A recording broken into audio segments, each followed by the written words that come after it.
None of us want to admit that we're a C player in anything.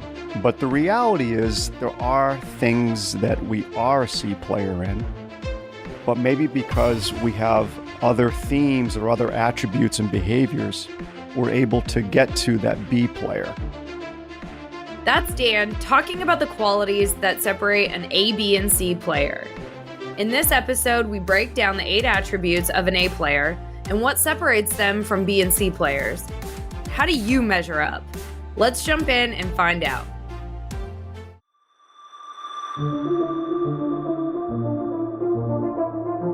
I'm Kylie Schmitz. I'm Dan Lappin, and this is Breaking Sales, a nonconformist take on rejecting the sales status quo. Join the Lappin 180 team as we break the tried and died sales tactics and techniques that are failing you and your prospects. I want to talk about the difference between an A, B, and C player, but here's what I want to do. I want to do it in a way that our listeners can assess themselves. You know, as a listener, you have the safety of just listening. There's no one else around. And I want to formulate this A, B, and C player in a way that you can do some self-analysis. Now, none of us want to admit that we're a C player in anything. But the reality is there are things that we are a C player in, but maybe because we have other themes or other attributes and behaviors, we're able to get to that B player. But there are certain behaviors and attributes that I think help all of us in whatever we do evolve and get better at whatever the activity or task or challenges that we're experiencing. We've coached people over the years that make, $1 million and $2 million and $3 million a year, if not more. And I look at those individuals and I look at individuals who are just getting into sales and, you automatically do those comparisons and you kind of reflect on what are those differences. One of the main differences, Kylie, I always see is learning. What is the difference between how an A player approaches learning, a B player, and a C player? So an A player, it's a constant game of learning. They're very proactive in it. Nobody's telling them what to learn, when to learn. They're doing it on their own. They're always in that process. But not only that, they spend just as much time applying. So they'll spend the time to learn the academics, gain the knowledge of whatever it is, but then they immediately go to, well, how do I apply? And then they're willing to take the risks in application, the risk of failure or making a mistake. That's an A player. And no one's dictating any of that to them. A B player really enjoys the academics. They experience that intellectual stimulant of learning something different and new. The difference, though, is they're inconsistent in application. They tend to apply if what they're learning easily fits a behavior or skill set strength that they already have. There's a little more apprehension to get uncomfortable. Exactly. And then a C player will learn only if convenient. I have seen many very intelligent, naturally gifted sales professionals that I would designate into the C player category because of the way they learn. They're not proactive in it. They're very reactive in it. And it's only if it's convenient will they go through the learning. Yet they might be some of the most naturally skilled individuals in the room. So from a learning standpoint, the A player, proactive, spends a lot of time working through applying the new skill or developing the new skill. A B player spends a lot of time and has passion around the intellectual stimulation of learning, but hesitates more often than not and will only apply when it matches a current skill. And then the C player, it's very reactive, only if convenient. What's the next skill, Dan? Receiving feedback. An A player, they want the feedback and they embrace it There's no good or bad in it, and there's no emotion. They listen and they contemplate. I would even say, Dan, that they ask for it. They do. I have a handful of folks that I coach that will come to me and say, hey, I'm struggling with this. I need help. Can we talk through it?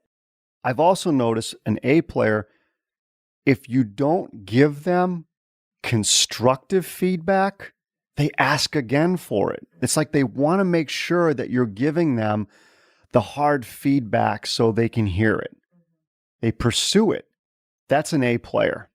A B player will take the feedback, but if it's negative, they could get reactive and emotional. Do you get a little touchy? Do you get a little defensive, a little reactive? If you do, it just makes you human. Just remember, it's just feedback. There's no need to put energy into it.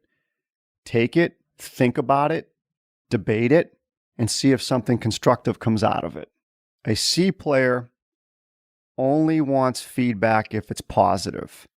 They tend to shut down and deflect if it's negative. You could have a very naturally talented and gifted individual, and you give them some negative feedback. They shut down and deflect. And when they deflect, they give excuses, or they blame on some external factor, or they create some kind of justification around it. So the next attribute you have listed here, Dan, is focus. We focus on things every day, right? And there are some common themes that we've seen over the years on what an A player focuses on versus a B versus a C. I'm going to keep this one very high level.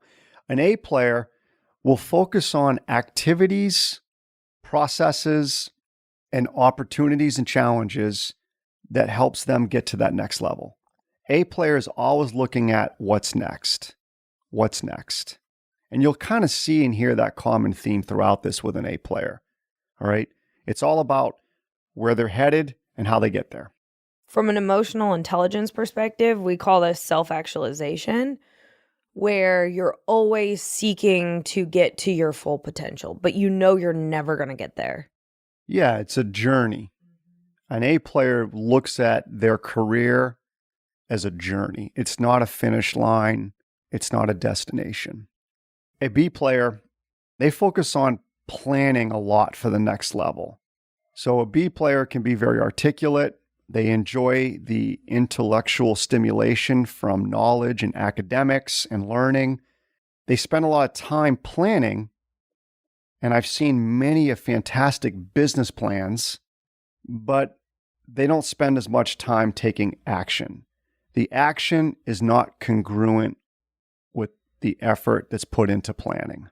And I might even say maybe they don't even get to the planning stage. Maybe it's they think about it a lot or they talk about it a lot, but they don't do anything about it.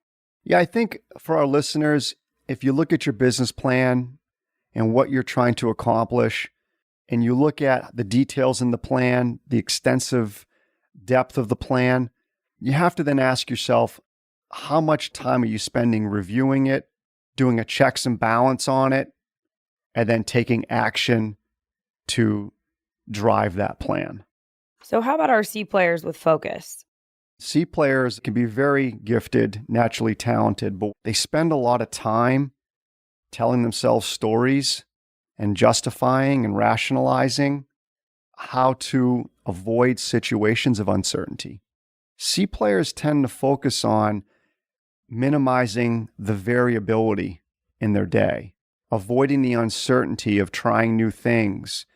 C players tend to spend a lot of time trying to establish and maintain control.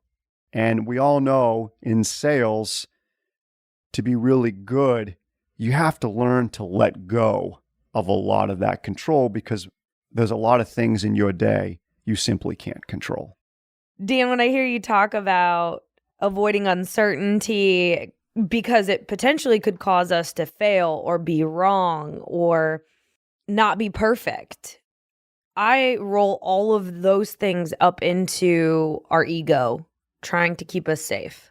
Can you talk about that for a little bit? And I think you said it well. I mean, every morning we all wake up, the number one function of our ego is to keep us safe. It's a defense mechanism. Now it has multi-layers and faceted defense mechanisms that are in play depending on the situation and the environment that we're facing. But our egos kick in all the time. And it's all about giving us that false sense of control.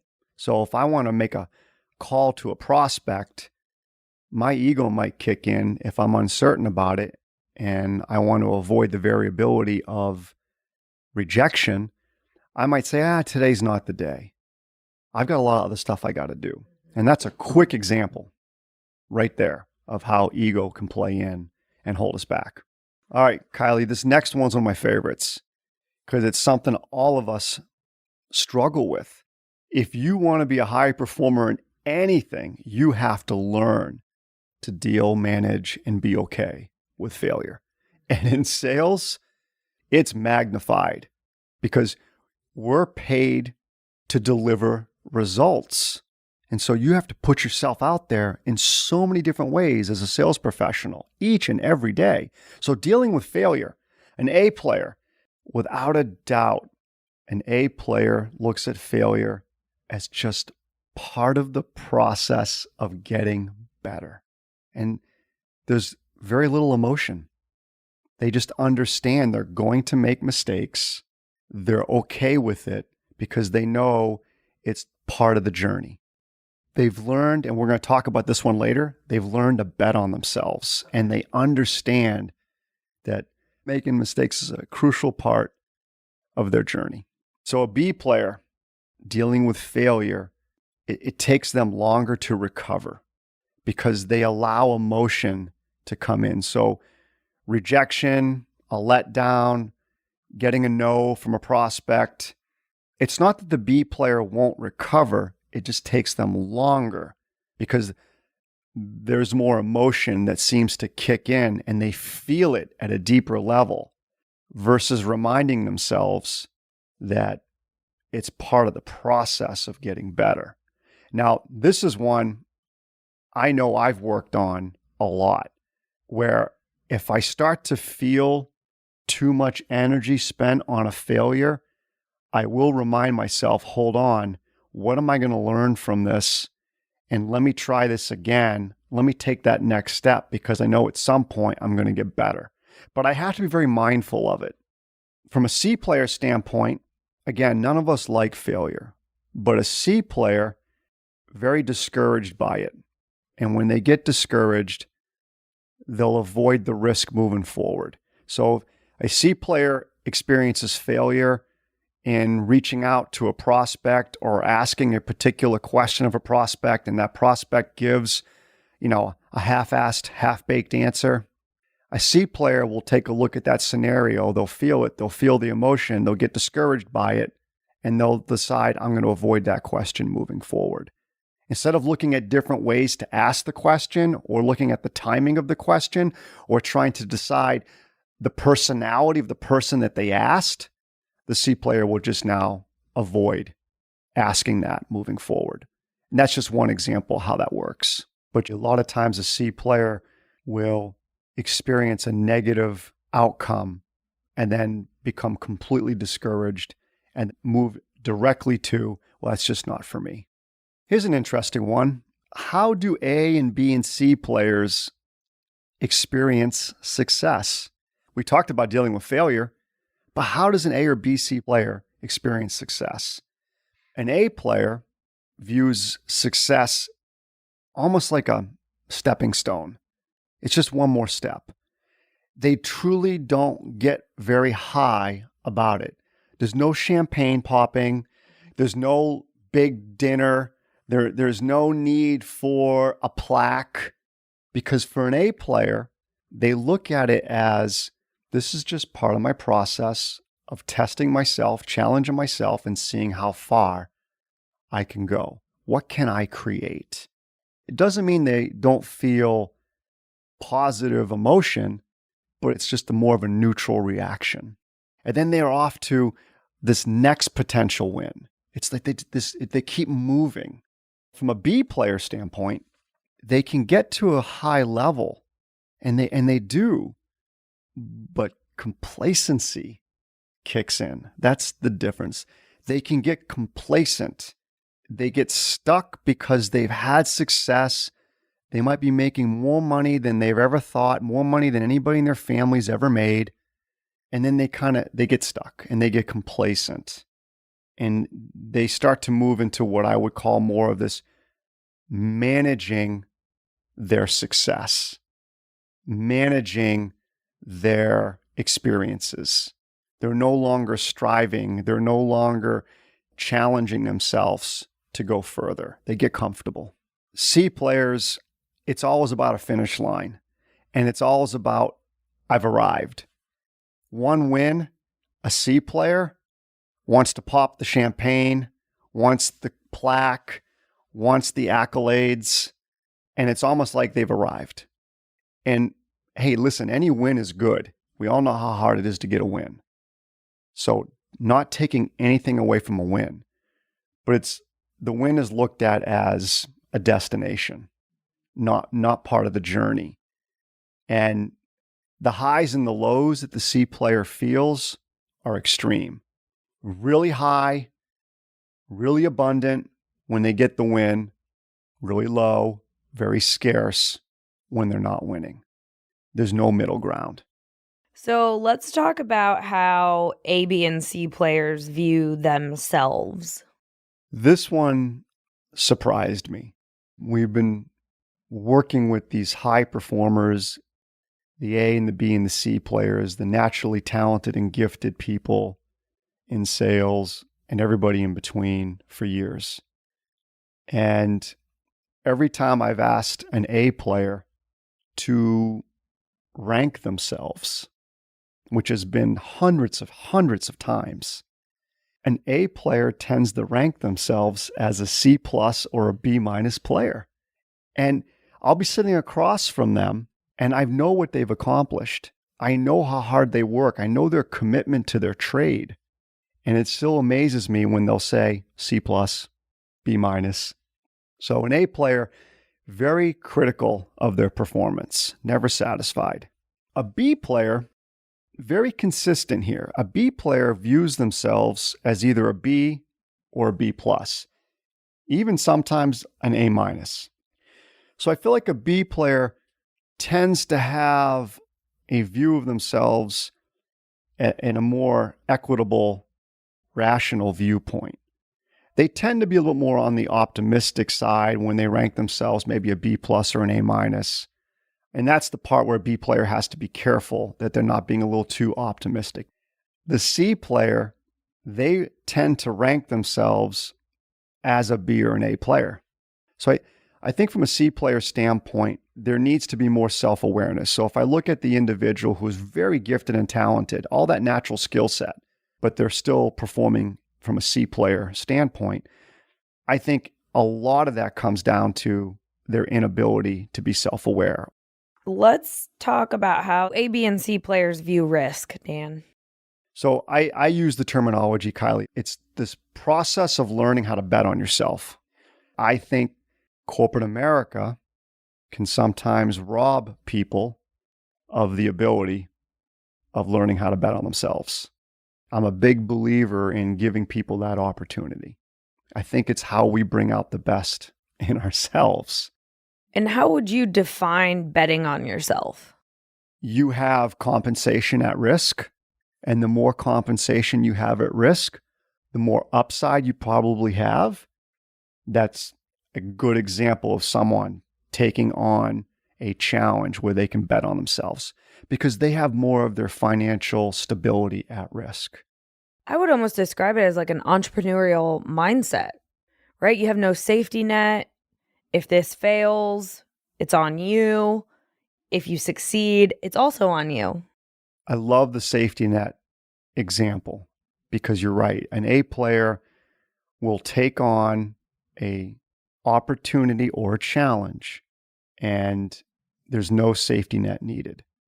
It doesn't mean the A player doesn't feel some angst at times or doesn't experience some uncertainty or doubt. That will happen. But the excitement and just that challenge of being able to bet on themselves pulls them through. An A player wouldn't want it any other way. They want to be in a culture and an environment that promotes them betting on themselves, allows them to bet on themselves. So how about a B player? How do they view betting on themselves? A B player needs a safety net. They need some kind of salary, bonus structure, set dollars, set parameters that gives them some feeling of stability and comfort. Again, doesn't make them a bad person. The interesting part would be is, can you help that B player become the A player here by giving them a little bit more skin in the game on it?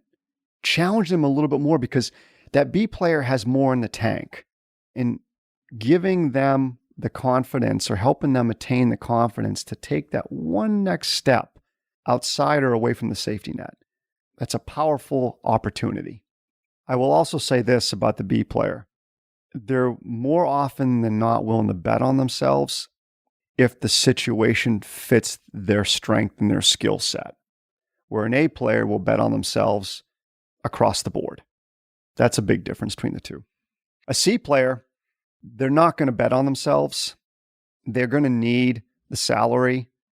They're going to need the set comp. They're going to need a lot more to feel comfortable. Doesn't make them a bad person. There's a lot that can go into that. How they were brought up, the circumstances they were brought up in. There's nothing wrong with needing a safety net. It's just that there is a difference, though, between the A player view, the B player view, and the C player view of it when it comes to betting on themselves. And lastly, motivation. So we had Neil Doshi on, and he talks a lot about motivation. And what I found with A players is their motivation is play, to use Neil's terms. It's such a journey for them. It's such a challenge for them. And they're wired to always test themselves. Yes, they're competitive, but their motivation is always internal. How far can they take it? How far can they go? That's what I see in an A player. A B player tends to be more economically driven. Economics, though, will only take you so far. It'll only push you so far and so hard. Now, again, how you were brought up, how you were raised, the lessons that you learned about money, the values that you learned do play into this in terms of motivation. But a B player very much tends to be economically driven and has external drivers as well, like boss, quota, culture, other external influencers. A C player, their motivation tends to be more about survival. And, it's tough for me to share that, but C player will look at, how do I get through the day? They may want to be successful. They may think about success, but yet their behaviors and their actions and their mindset is more focused toward limiting variability and avoiding uncertainty. And so for them, it's, hey, I want to be successful, but their actions are more about, how do I survive the day without rejection, making a mistake, or experiencing failure. Yeah, it's almost like, I know these are my tasks I have to get done. I'm going to get done the bare minimum because I know that the minimum number of calls or outreach messages I need to do in a day is X, so I'm going to do X. Yeah, like we've talked about, that's the need to control their environment to the extent that they actually limit their success. Well, and I would say it also comes through in results. They don't necessarily care about the results because if they're not getting the results, it's some other external environmental reason why. It's others' fault. And if they're not getting the results, they're not doing any more activity to get those results.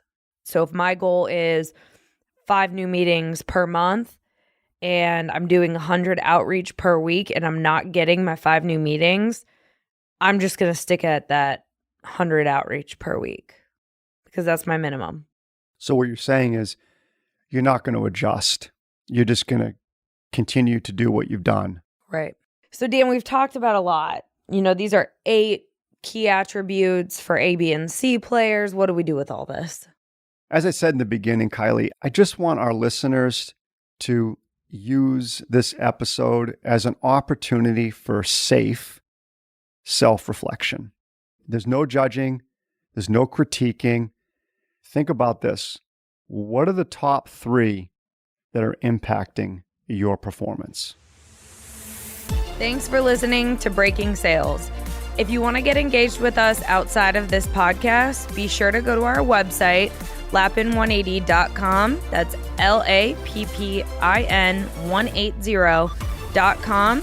And there you'll find information on upcoming workshops, different events we're doing throughout the United States, ways to engage with us on social media, as well as a form where you can suggest topics or guests for the podcast.